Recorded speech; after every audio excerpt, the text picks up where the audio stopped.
Bismillahirrahmanirrahim. Assalamualaikum warahmatullahi wabarakatuh. Bapak Ibu sekalian, sahabat Sinergi, mitra PT BES, kami dari tim konsultan ingin berbagi sharing bagaimana cara membuat larutan ekofarming. Seperti yang kita saksikan di depan saya, ada 3 jenis larutan yang akan kita campurkan ke dalam ekofarming. Yang pertama, ini larutan air tetes tebu atau istilah lain molase. Yang kedua, air kelapa, dan yang ketiga, air mineral biasa. Ketiga jenis pelarut ini memiliki beberapa spesifikasi. Air tetes tebu atau nama lain molase itu selain untuk menambah nutrisi dari mikrobiologi atau sebutnya bakteri positif yang ada dalam ekofarming, jadi Bapak Ibu sekalian tidak harus menambahkan molase, jadi cukup dengan. Dan yang berikutnya ini larutan kelapa.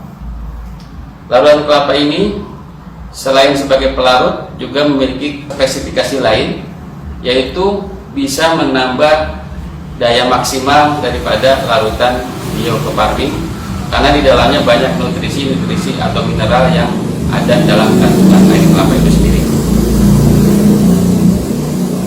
Dan yang ketiga itu air biasa.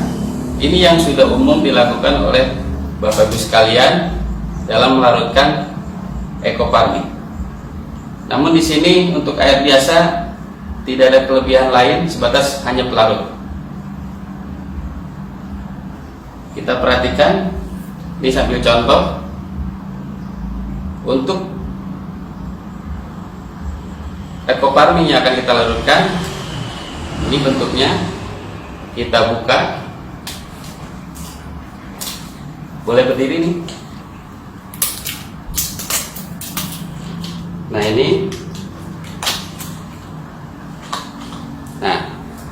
ini adalah ekofarming dalam bentuk padatan atau tub yang di dalamnya itu ada plastik pembungkus.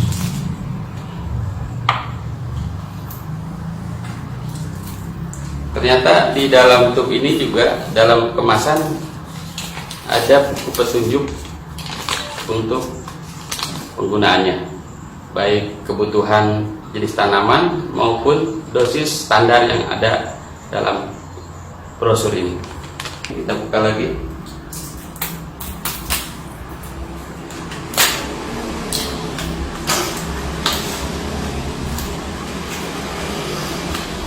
Ya, sama juga. Kita perhatikan ada pembungkus plastik dan lembab ya. Tutup lagi. Juga di dalamnya dilengkapi dengan sama seperti tadi brosur itu. Nah, nanti ini dalam proses penghitungan dosis ini sangat bermanfaat.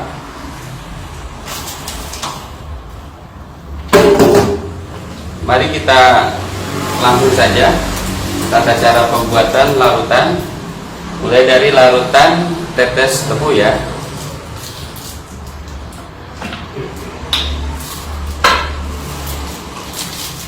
Kita buka plastiknya atau bisa diremas dulu di sini supaya lebih mudah dalam pelarutan dan tangan juga tidak kotor. Dan kenapa di dalam plastiknya? Ini satu alasan supaya tangan kita barangkali kalau yang masih belum disterilkan bisa menunjukkan kontaminasi. Ini maaf contohnya tidak pakai alat sarung tangan, tapi sengaja saya supaya lebih steril, jadi diremukannya di dalam plastiknya saja. Kita masukkan.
ekoparmin yang sudah dihancurkan dan dimasukkan ke wadah yang akan kita jadikan biang ekoparmin.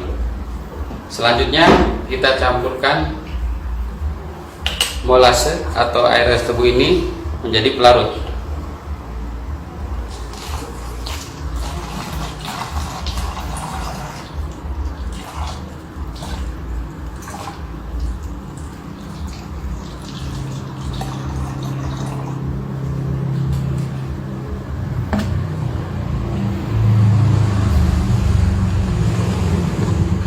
Perlu diketahui juga isi normalnya ini 600 ml, sementara saya asumsikan posisi di sini berarti sekitar setengah liter.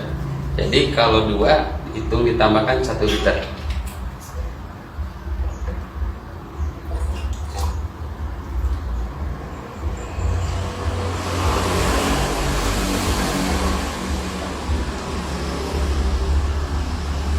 Larutan dari air kelapa. Ini masih ya posisinya seperti yang tadi dilakukan, karena tangan saya ini perlu diremas ataupun dihancurkan di dalam plastik supaya tidak terjadi kontaminasi.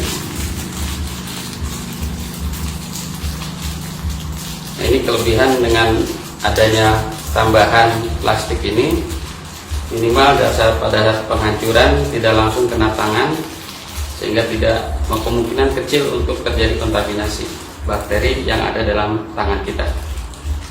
Kita masukkan ke sini.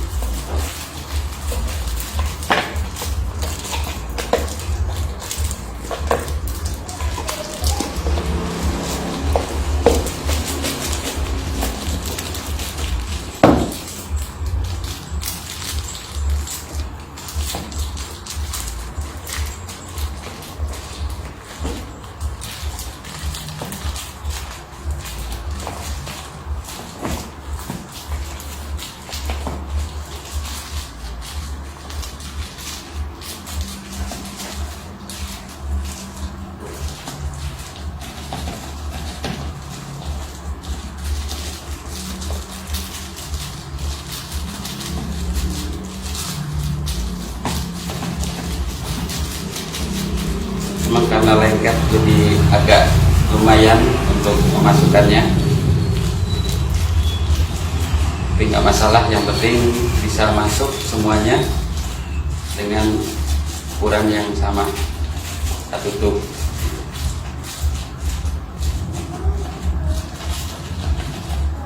Oke, kurang lebih hampir habis.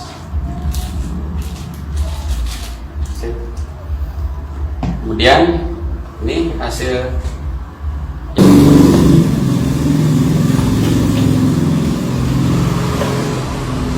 lalu botol kedua.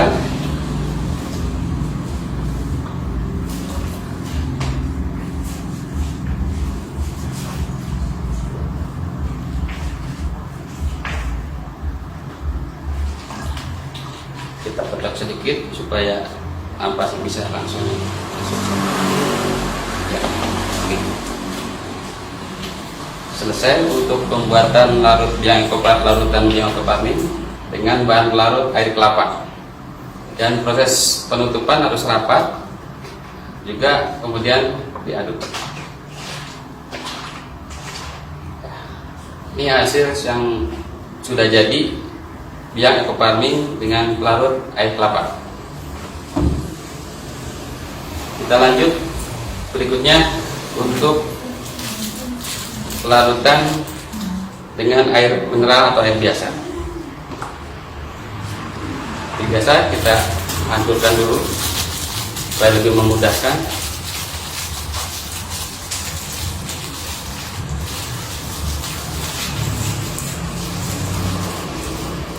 Kita buka botol untuk penyimpanannya.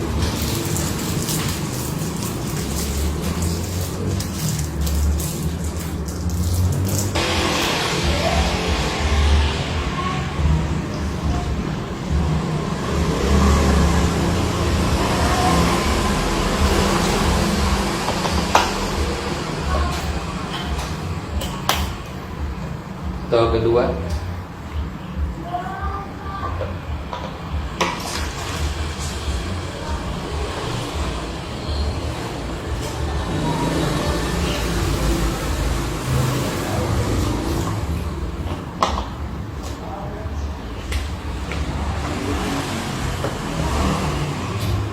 Ditutup rapat supaya memudahkan untuk pengadukan.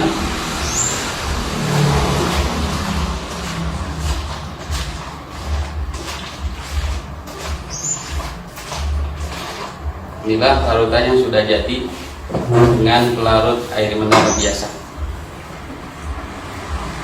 Kita taruh di belakang ininya supaya kelihatan perbedaannya, mungkin karena reaksi dengan beberapa pelarut yang berbeda.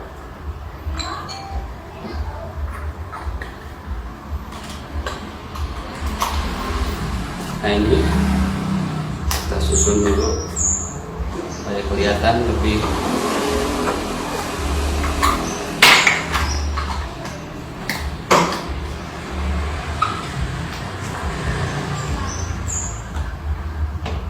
satu lagi.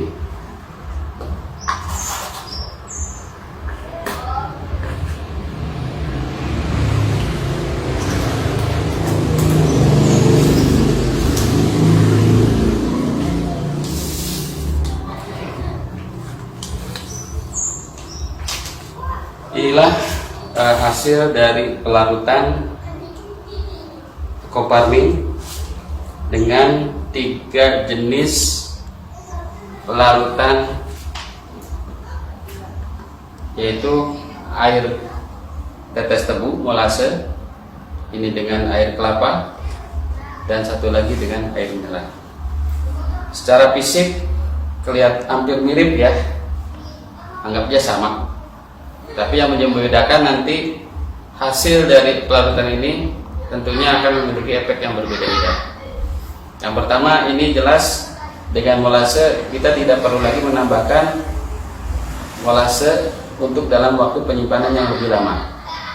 Yang kedua, ini juga sudah mengandung mineral, bahkan ya air kelapa juga di dalamnya ada glukosa. Jadi ini sudah tidak perlu lagi ditambahkan molase atau nutrisi mikroorganisme.